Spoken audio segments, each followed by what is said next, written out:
This is week 8, lecture 22, 23 and 24 part 1. This lecture is about recommendation and feasibility reports. In our previous lecture, we have started a series from last 3 weeks from how to write the technical report, and the second one we do how to write the informal report, and in the last lecture we have done how to write the formal report. Basically in this lecture, or in this part specifically, or in the second part also, we will discuss about the recommendation and feasibility report. Well, these reports are very much important for engineering perspective also, because being an engineer, when you go in industry and join on some position and join some industry, you have to write the recommendation report and feasibility report also. We will see later on in this lecture that what is the difference between these reports and how you can write specifically a recommendation report or a feasibility report. So we will discuss it in next slide. In next slide we will discuss about the lecture outline. Here is the lecture outline. We will cover the following section. First, we will discuss a general introduction about the feasibility report and the recommendation report. After that, we will discuss what is the difference between the feasibility report and the recommendation report, and where these reports are utilized, and when you have to write the recommendation report and when you have to write the feasibility report. So we will discuss all this in our introduction section. After that, we have divided into the two sections. We will discuss first about recommendation report and then the feasibility report.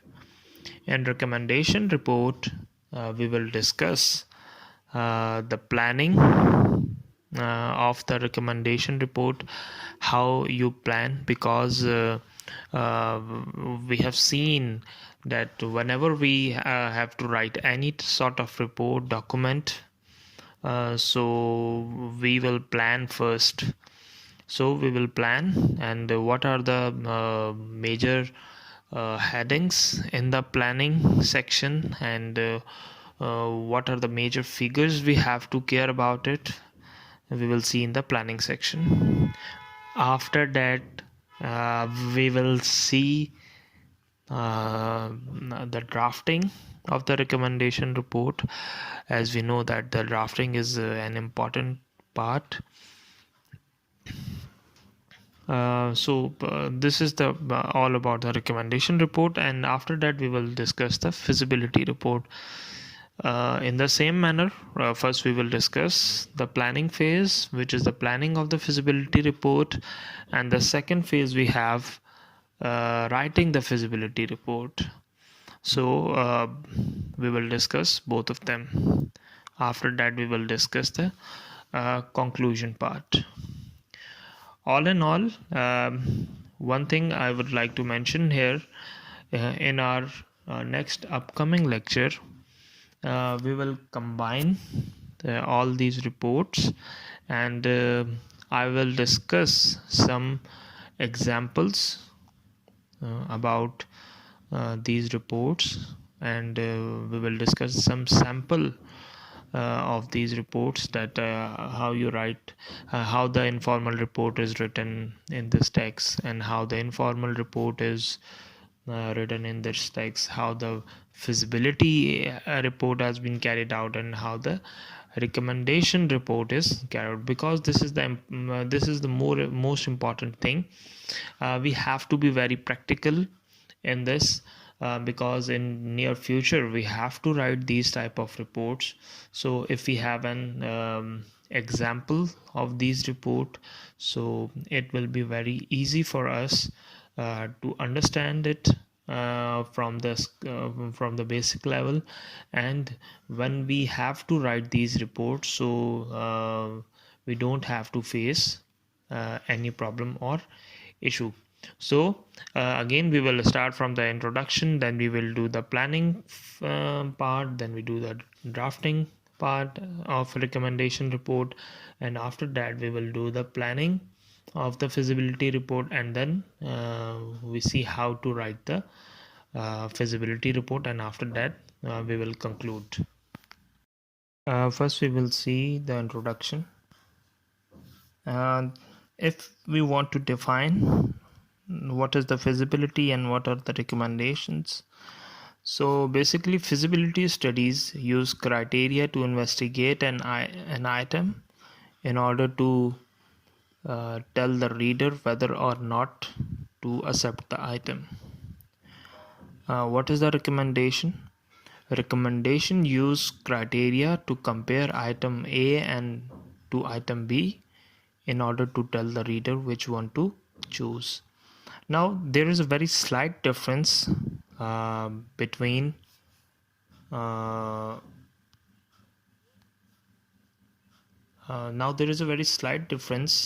between the feasibility and recommendation. I want it just to clear with one example. For example, to decide whether or not air condition your house is a feasibility issue. To decide which air conditioning system you purchase is a recommendation issue. In our daily life, we are doing this so many times. Like if you want to buy a mobile phone, first you will see that which feature is mostly required by you. For example, you like a mostly camera, you like its processor to be very fast, or you like its display or whatever.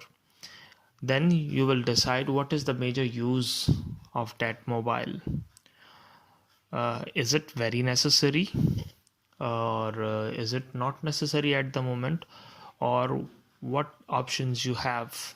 So whenever you are going to work on all these issues, and after that you will have two options or two decisions, whether you buy the mobile phone or you don't buy the mobile phone. So if your decision is to buy a mobile phone, so that means this is all lies in the category of a feasibility. You check your accounts whether you have enough money to buy this mobile, or so many other factors. Now you have decided to buy a mobile, then what are the recommendations? Now you will select that which company you have to choose, from where you have to buy the mobile. You ask from different friends, you ask from different family members that about different companies, or you ask someone else about their experiences also. That for example, if they buy a company mobile, then you ask from them what is their experience. So these all are the recommendations. You receive all the recommendations from your friends, your family members, your relatives, your for example all the members you have discussed with the issue. Now after that, a list is created in your mind based on the recommendations provided by your family members, your friends. So on the basis of those recommendations, you have to decide which company mobile you have to buy. Now this is very important because you are relying on recommendations, and after that on that recommendation you are going to invest some amount of money. So same as the case in industry, whenever your company is going to buy a machinery, whenever your company is buying a specific, for example, motor, a specific generator, a specific electronic equipment, specifically for example telecommunication equipment, then what they do, they simply carried out a feasibility study, and on the basis of that feasibility study they see they have enough accounts, they have enough balance for that, and after that whenever they decide that they have to buy that machine, then they decide to do the recommendation issues. Now this is very important. Whenever you go in the industry you have to deal with this situation, and there is a lot of research involved in this section, because in feasibility study it is very critical. You have to take all the measures, you have to consult all the stakeholders, you have to deal with the accounts department, you have to deal with the HR, you have to deal with the specific technical peoples. Now all these categories lies in the feasibility report, and after that you compile a report which recommends or not recommends to buy that specific machine. And whenever you recommend to buy a machine, then recommendations are very important in the next phase.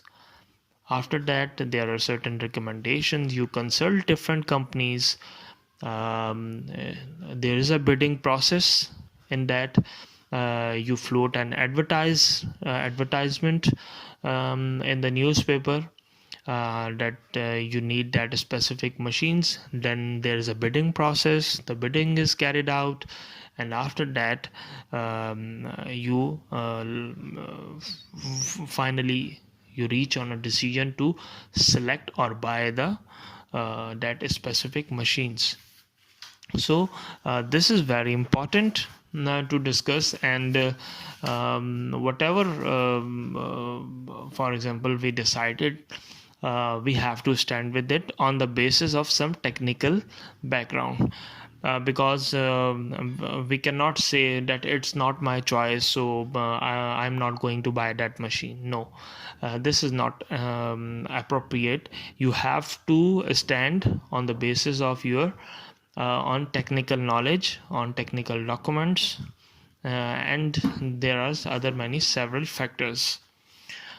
So these feasibilities and recommendation reports, I must say you must take care of this specific part of the lecture, because whenever you understand what is the feasibility and the recommendation, then it will be very handy for you in your upcoming industrial life.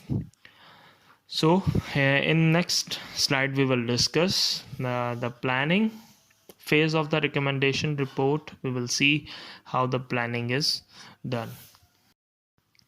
First we will do the planning the recommendation report. And planning the recommendation report, we have to consider the following factors. We will discuss each of the factor in detail. First one is consider the audience. We will discuss what are the major issues that we can face. Then choose criteria. Then we have the 3 elements of the criterion. Then we have discovering criteria, applying criteria, use visual aids, and the last one we have select a format, and then organization principle. So we will discuss all these factors in detail, which will help us to plan the recommendation report. The first one we have is considered the audience. Multiple time I have emphasized on this that the audience is very important, because to whom you are writing is very much important, that you know him or her, and what is the demand of their job and what they demand from you.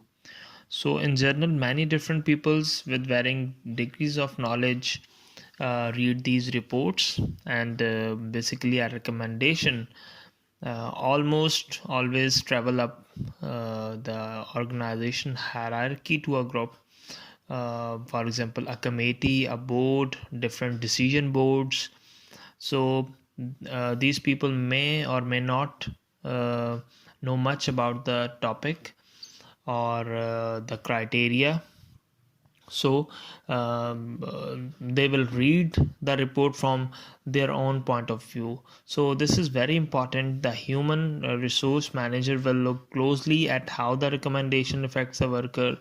For example, the safety manager will judge the effect on the safety, and the finance manager will see that how the financial effect. So everyone have its different point of view and different perspective regarding your recommendations, because for example, like I have talked about the safety manager. The safety manager will see all the aspects regarding the safety, and for example, the finance manager will see all the aspects regarding finance, that whether we have enough money to buy this machine, or we have enough resources to run that machine. So all the aspects,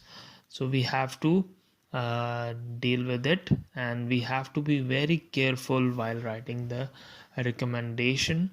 So every aspect should be very clear, that whenever these people read your report, may not get confused about some criteria or some issues, like if you haven't discussed the effects of worker safety, so the safety manager may get confused that the safety impacts of that machine is missing. Same is the case if you don't add the financial aspect, so the financial manager get worried about that, and he have not a clear idea about the finance of buying that machine. So the audience is very much important in that case. The next part is choose criteria. Well, to make data meaningful, analyze or evaluate them according to the criteria. So selecting logical criteria is crucial to the entire recommendation report, because you will make your recommendation on the basis of those criteria, and because of your choice of right criteria establish your credibility. Now this is very important. Whenever you recommend or not recommend a specific product, a specific process, or whatever the recommendation you are giving, you have to specify that on which criteria you have given those recommendation. Now it is very simple and easy task that you may list down the criteria on the basis of you have recommended a specific change. For example, in exams or in your whole semester, there is a criteria, and what is the criteria to pass that exam? You have to score at least 50%. So the 50% is the least criteria to clear an exam. And for example, if there is no criteria, no midterms, no assignment, no quizzes, and no final term. So everyone get confused that on which basis they have to work on a specific subject. Same is the case with the recommendations. So criteria is very important. For example, if you are going to buy a motor, and if you are recommending someone, so you can tell him that you have to focus on three specific criteria while buying a motor. Now that criteria may be general. For example, if I am recommending you that what are the three major consideration, or what are the three major criteria that you have to focus on while buying the motor. So number one, I will say you have to check its energy rating. Number two, you have to check its price. Number three, you have to check its vendor name. Now, from my side, this is my criteria of evaluation, and on the basis of that evaluation, I'm going to recommend you. So in industry, your recommendations or your criteria may be designed by some else, or maybe designed by some person who need that product. So it is very important to list down those criteria, because whenever you list down, it is very easy to support your argument that why you recommend this, or why you are not recommending this. So the criteria is very important, and this must need to be followed while buying any type of product, whether you are working in company or whether you are dealing in your daily life. The third important point is the three elements of a criterion. Well, a criterion has three major elements, in which name, standard, and rank. For example, the name of the criterion, such as cost, identify the some area relevant to that situation. So this is the first element, the name. The second one, we have a standard. So the standard is a statement that establishes the limit of the criteria. For example, not to exceed $500 or $400 or $600. The standard heavily influence the financial decision. Like I discussed earlier in the previous section, that the financial impact is very important whenever you recommend or not recommend any product. So there are two different standard regarding for possible cost. Number one, the cost of the water heater will not exceed 5,000, and number two, the cheapest water heater will be purchased. So this is very important. Whenever you are giving some recommendation, you have to provide both options. If the company recommends you, you have to buy the cheapest option, rather than you don't need to see its quality or the vendor name. Then you have you don't have to worry about the criteria. Then you only go for the 1 point agenda, that you have to buy the cheapest product available in the market. But when you have some amount of you have the barrier of some amount, like not exceed to 5,000. Like if you buy a laptop and you have a total budget of 1 lakh rupees, then you have set that 1 lakh barrier, that you search all the day that what possible you can get in less than 1 lakh rupees. You make a complete recommendation set, and you will buy that laptop. But when it is imposed that you have to buy the cheapest laptop, then you don't have to worry about its battery. You don't have to worry about its specification, because it is already mentioned that you have to buy the cheapest laptop. So this is the second one, the standard. The third one, we have the rank of the criteria. Um, the rank of the criteria is its weight in the decision relative to the other criteria. Like cost is often first, but it might be last depending on the situation. The financial conditions may vary, the safety conditions may vary, the HR conditions may vary. For example, if there is an audit to be conducted in the company, so the company will not compromise on this health and safety of their manpower, so they will spend on it.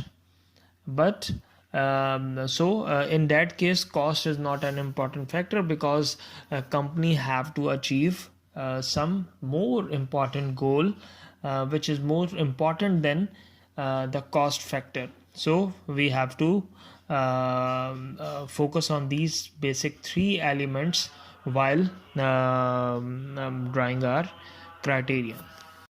The next one, we have the discovering criteria. Criteria vary according to the type of the problem, and like I mentioned earlier, in some situation a group or individual will have to set up all the criteria in rank order, or in that case you show how the relevant data for the various alternative may use up to these criterias. So for example, when you have to select your criteria on the basis of cost, because you have the financial constraints, so you have to set the criteria on the basis of cost. Generally the technical criteria apply to those, like we have when we have to buy some machine, or generally it applied to the operating characteristics, such as the necessary heat and humidity level in an air moving system. So the management criteria deal with the concern of day-to-day operation.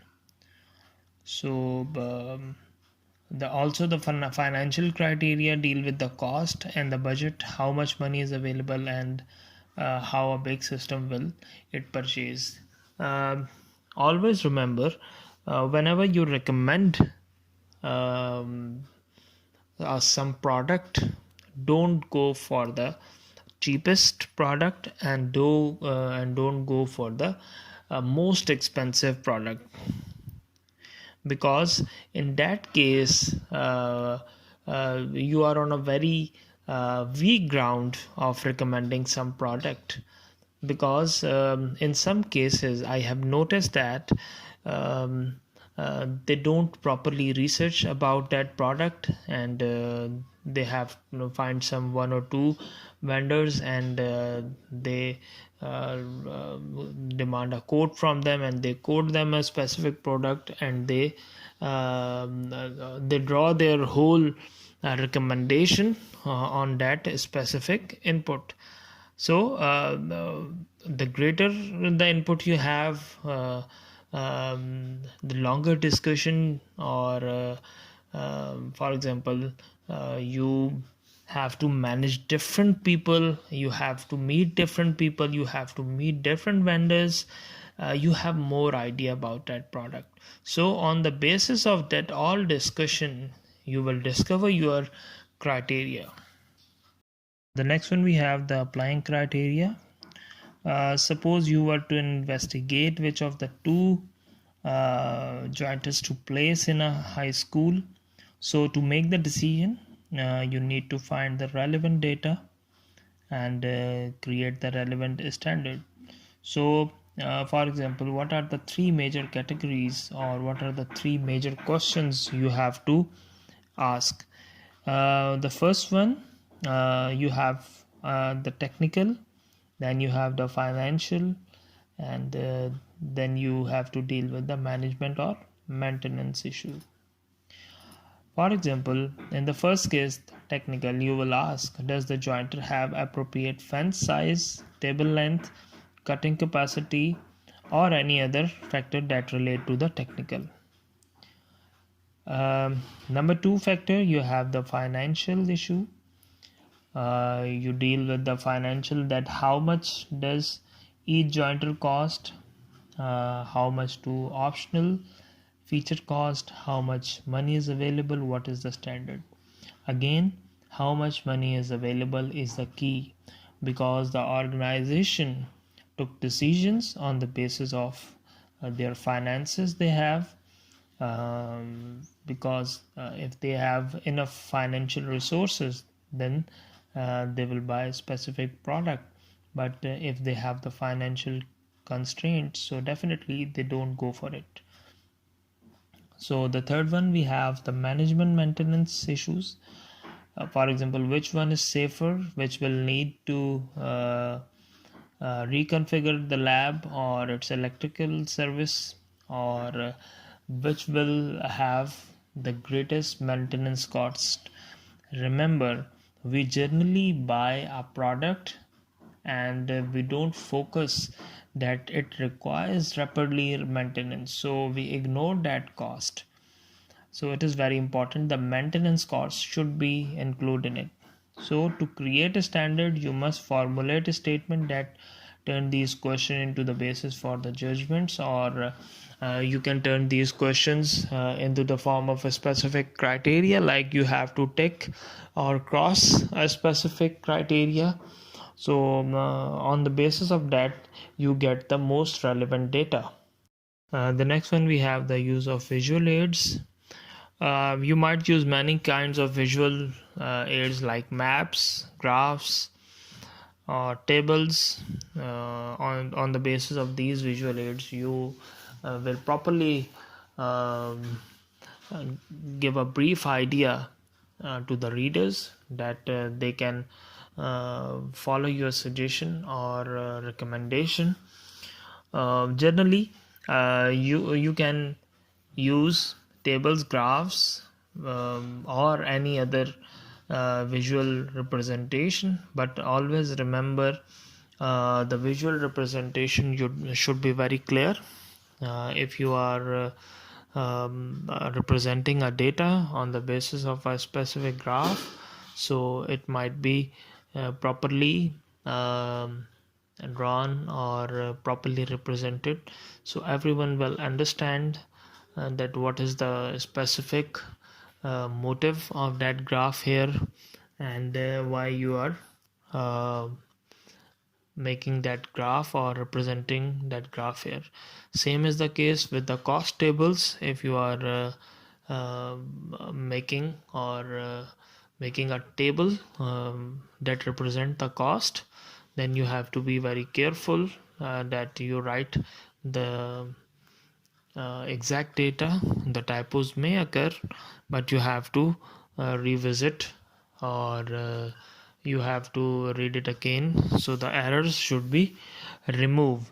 In my opinion, the visual aids will really help in the recommendation reports. For example, if you have to